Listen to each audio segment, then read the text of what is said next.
What's up, everybody? Welcome to Special Report. And today we have a special report coming from Frederick K.C. Price. Recently, he has passed away, something I did not know. He either passed away in February or March of this year, 2021. But I came across a video some time back of something very interesting that Frederick Price talked about. And it was in regards to racism and black folks and how they respond to it and how the government treats black folks compared to other races of people. He also spoke about reparations in this video piece. And I thought it was something very important to put out. And I think you guys will resonate with most of the material. Some things you may not resonate with, but I believe most of the video you will resonate with. So with that being said, here's the special report. This is Frederick K.C. Price.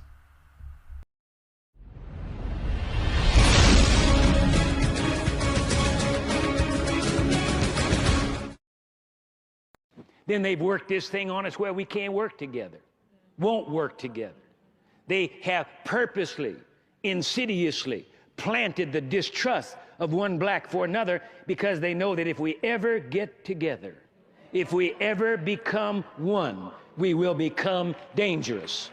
Instead of relying on the white man, we'll rely upon our own abilities and our own resources.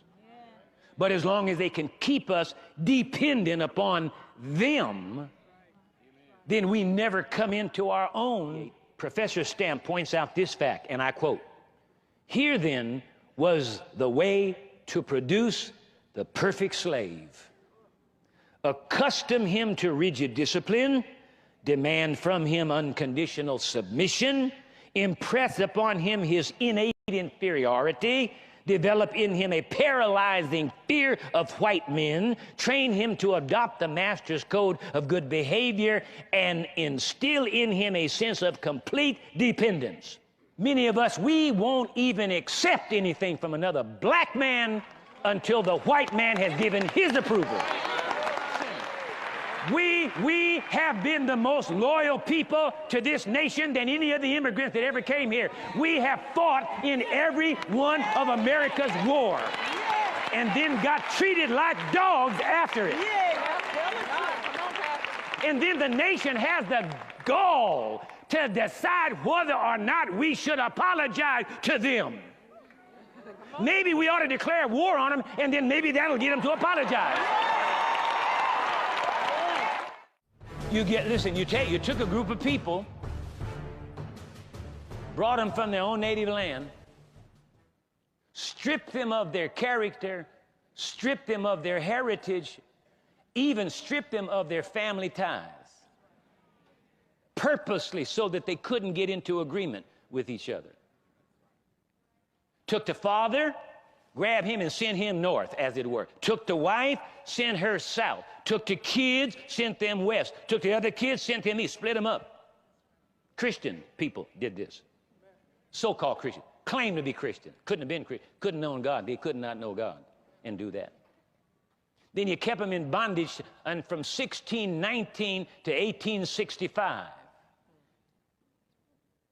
Worked them till they dropped dead. Because there's plenty of more of them in Africa, so just kill these. You don't maintain, you don't keep them healthy, you don't keep them up. Just let them die and then get some more. That's all. Just purchase some more. You got money, go buy some more. And that's what they did.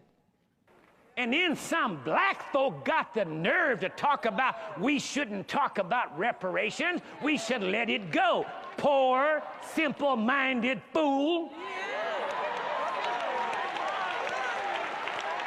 Japanese people who lived here in the United States, Southern California area, they shipped them out, put them in internment camps during the Second World War with Japan. After the war was over, through negotiations, they received every person $20,000 each and a formal apology. And our government, our nation, is wondering whether or not they're deciding whether or not they should apologize for enslaving blacks in America. Now think about this. Now this is what I'm talking about. See, this nation is wrong. I'm sorry. This nation is wrong. Now watch this. Listen, here's why they're wrong. Here's why they're wrong. They won't even apologize to the best citizens that they've ever had. Now listen. It wasn't black Africans from Nigeria that flew over Pearl Harbor on December the 7th and declared war on the United States of America.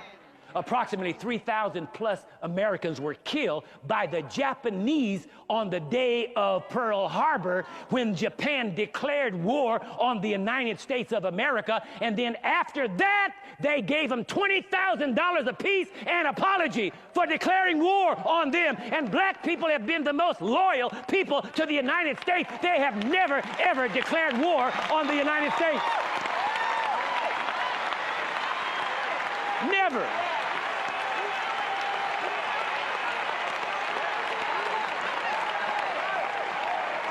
Listen. We have been the most loyal people to this nation than any of the immigrants that ever came here. We have fought in every one of America's war and then got treated like dogs after it. And then the nation has the gall to decide whether or not we should apologize to them. Maybe we ought to declare war on them, and then maybe that'll get them to apologize.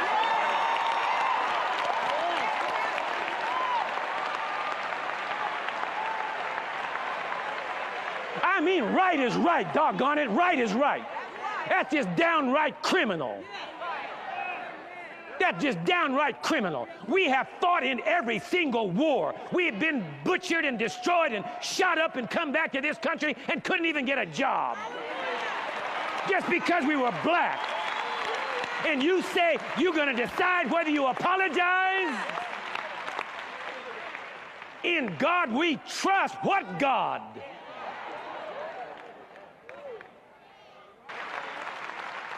Yes, you need to pay for slavery. Yeah. Your grandparents and your great-great-great-grandparents, they did it. Yes. And you ought to pay. Right. Just like you paying for everything else that your great-great-grandparents did. Come on. Yeah. All the contracts and legal paraphernalia that they did with other nations and countries has bound the United States by certain limitations. You have inherited that. How come you don't squawk about that? Yeah. Only about paying for slavery you squawk about. Amen, Pastor. America, your problem is you need to get saved. Then they've worked this thing on us where we can't work together, won't work together. They have purposely, insidiously planted the distrust of one black for another because they know that if we ever get together, if we ever become one, we will become dangerous.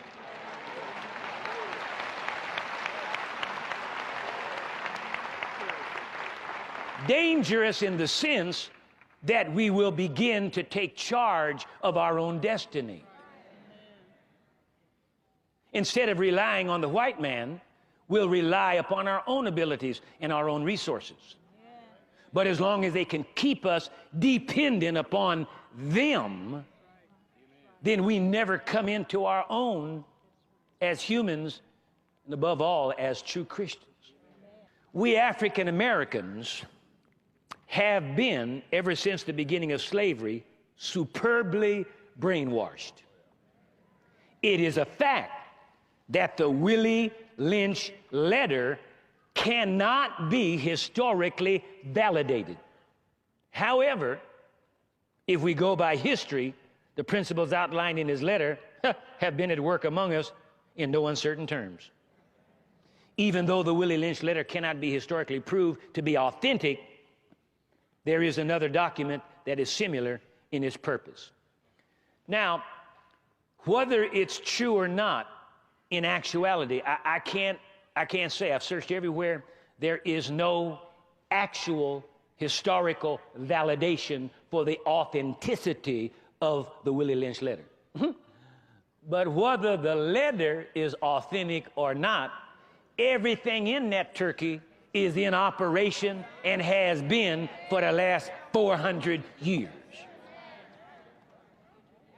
They have worked a royal game on us, and they are still working that game today. In all, 40, conservatively speaking, 40 to 50 million Africans were abducted or killed by our white American and European foreparents, end of quote. We get upset and righteously indignant, and rightly so, when we think about Adolf Hitler and the annihilation of 6 million Jews during World War II. But who gets righteously indignant and upset about 50 million black Africans who were abducted or killed by the forefathers of this nation? People want to get upset. I start talking about this and people get upset. You don't get upset with the Jews for having the Holocaust Museum. Where be the Holocaust Museum over 50 million black Africans? What about the black Africans? See, that's the reason why so many blacks are ashamed of their ancestry, because we have been very subtly, all through the years, almost 400 years of this, implanted subtly, subliminally in the minds of us. A lot of you don't want to know nothing about Africa. You think that's really a no-no to know anything about Africa, because, see, the media, through the power structure, has always portrayed Africans as somebody running around with a loincloth on, bathing in a river and hanging from a tree, swinging from tree to tree. Oh, Tarzan and the apes. And so we've been ashamed.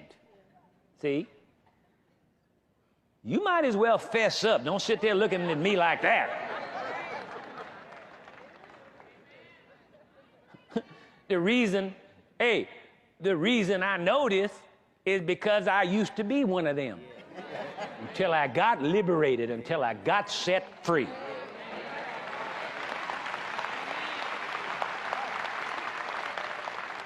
Now I know I'm black, and I'm proud of it.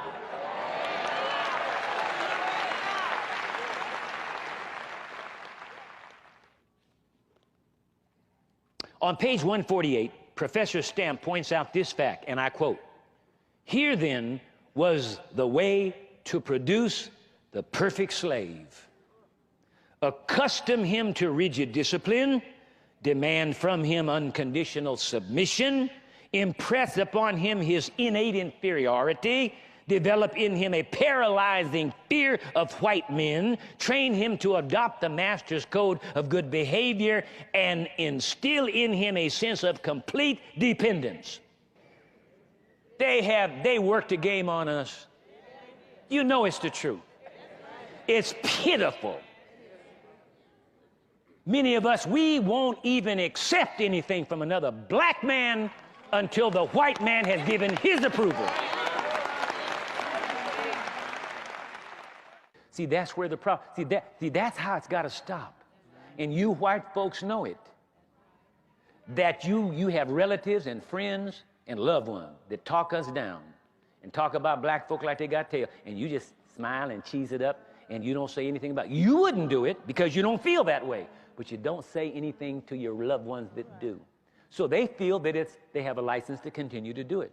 The thing has to stop.